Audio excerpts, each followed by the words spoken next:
Chapitre 29. Droit du bail. Le droit du bail débute à l'article 253 du Code des obligations. Comme le contrat de travail, c'est un contrat de durée. Un contrat, donc, qu'il va falloir résilier à un moment donné pour ne pas être coincé à vie dans ce genre de contrat. Définition.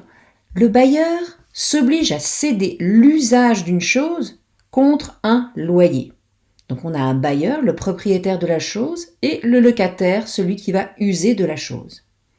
Ces personnes peuvent être des personnes physiques ou des personnes morales. Que peut-on louer ? Nous pouvons louer un objet mobilier, donc un objet qui peut bouger, ou un objet immobilier, un local commercial, une place de parking, un local d'habitation, etc. Il n'y a pas de forme obligatoire pour pouvoir conclure un contrat de bail, mais dans les endroits comme à Genève où il y a ce qu'on appelle pénurie de logement, les informations concernant ce contrat doivent être mises par écrit.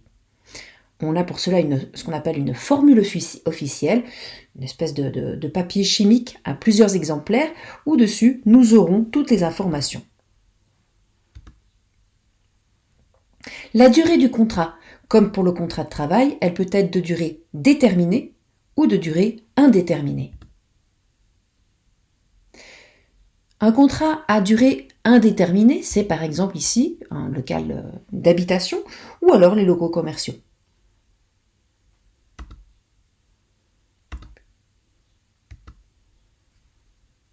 Le cadre juridique.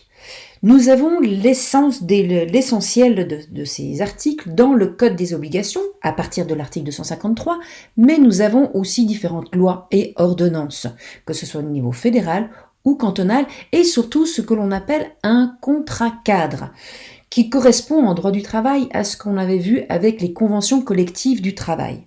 C'est le même principe. Ce contrat cadre, vous le voyez ici, je vous ai mis le lien de cette association qui s'appelle Asloca, et nous pouvons voir ici ce contrat cadre. Et vous voyez qu'ici, il y a l'association des locataires et l'association des bailleurs. Donc c'est le même principe que pour la convention de travail.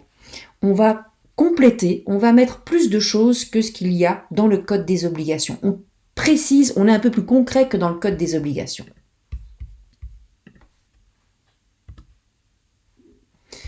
Ici, quelques sites intéressants, par exemple admin.ch qui peut vous raconter beaucoup de choses sur ce contrat de bail, ch.ch aussi qui a une page qui est très bien faite, homegate.ch et toujours évidemment l'association de défense des locataires. Les obligations du bailleur, les voici à partir de l'article 256. Délivrer la chose, présenter l'état des lieux, entretenir la chose, informer sur l'ancien loyer et supporter les charges. Voyons cela.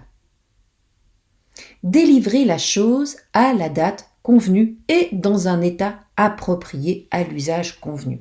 L'article 256, c'est cet article qui vous donne cette obligation de base du bailleur.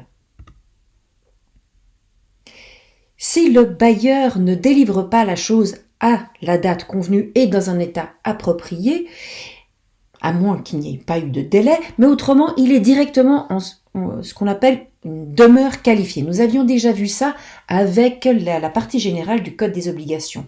C'est l'article 258 qui nous sert comme un ascenseur pour aller directement à l'article 107 et suivant du Code des obligations. Nous avions vu cet article-là. C'est grâce à cet article qu'on peut demander plusieurs sortes de dommages et intérêts et que l'on peut résilier le contrat. En revanche, s'il n'y avait pas eu de délai, il faut en fixer un. On revient à l'article 102, on fixe un délai et ensuite, si ce délai n'est pas respecté, on va directement à l'article 107. Notez qu'ici, il n'y a pas de seconde chance, il n'y a pas de délai de grâce, évidemment, car si on se retrouve à la rue avec ses valises à la main, c'est beaucoup plus compliqué que si on attend simplement un objet, un livre ou un ordinateur. L'état de la chose doit correspondre à ce qu'un locataire pouvait raisonnablement attendre. Bien entendu, on demande à ce qu'un appartement ait du chauffage, ait de l'eau courante, que les toilettes fonctionnent, etc. Le bailleur doit entretenir la chose pendant toute la durée du bail. Attention, il fait l'entretien qui est important. En revanche, l'entretien courant est à la charge du locataire.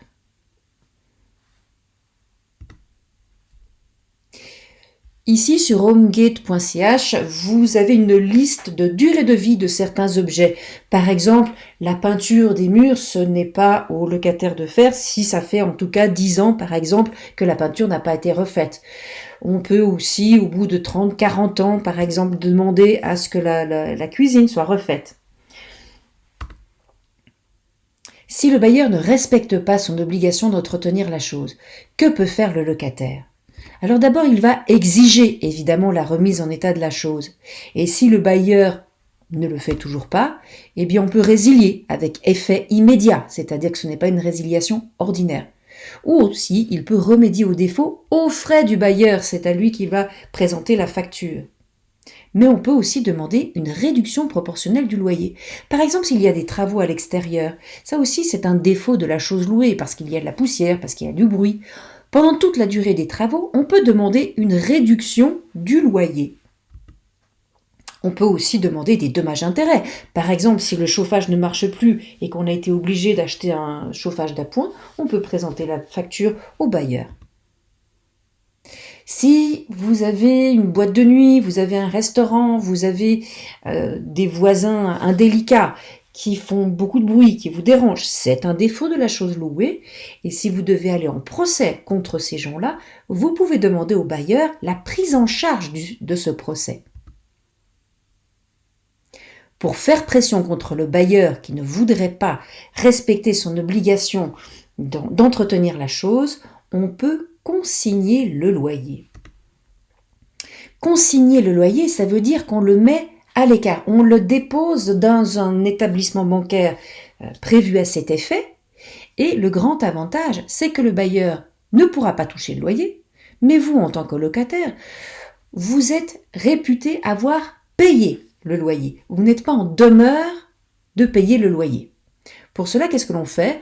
On avertit le bailleur, on lui dit si dans tel et tel délai le défaut n'est pas réparé, dans ce cas-là, je fais consigner le loyer.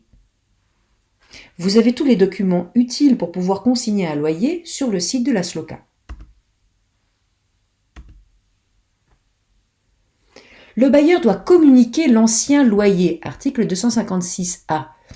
Et ça servira bien le locataire puisqu'il va pouvoir voir la différence entre l'ancien loyer et le nouveau loyer. S'il y a une différence trop importante, la jurisprudence estime qu'à partir de 10%, ça peut être assez important, on peut contester ce loyer initial, même si on avait été d'accord de signer ce contrat. Parce que le bail d'habitation n'est pas un contrat anodin. On évite ce qu'on appelle les marchands de sommeil. On peut, même si on a accepté un loyer, on peut quand même le contester, mais dans les 30 jours qui suivent le contrat. Pourquoi ? Parce qu'on a été contraint, par nécessité personnelle, on n'allait pas dormir dans la rue, et puis parce qu'il y a pénurie de logements. On parle de pénurie quand il y a un nombre de logements vacants, c'est-à-dire libres, inférieur à 1,5%.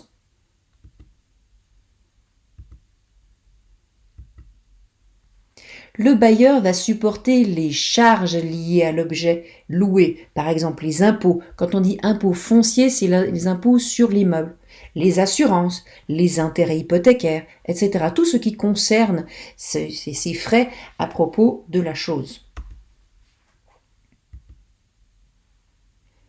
Il doit aussi montrer l'état des lieux précédents, article 256A.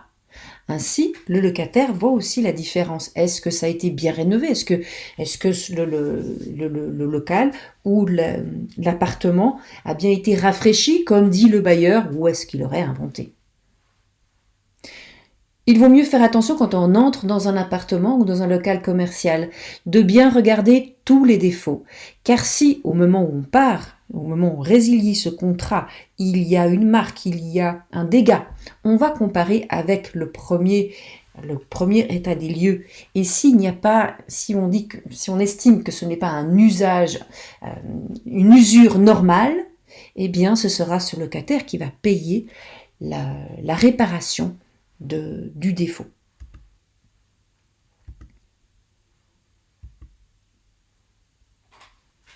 Ensuite, nous verrons les obligations du locataire.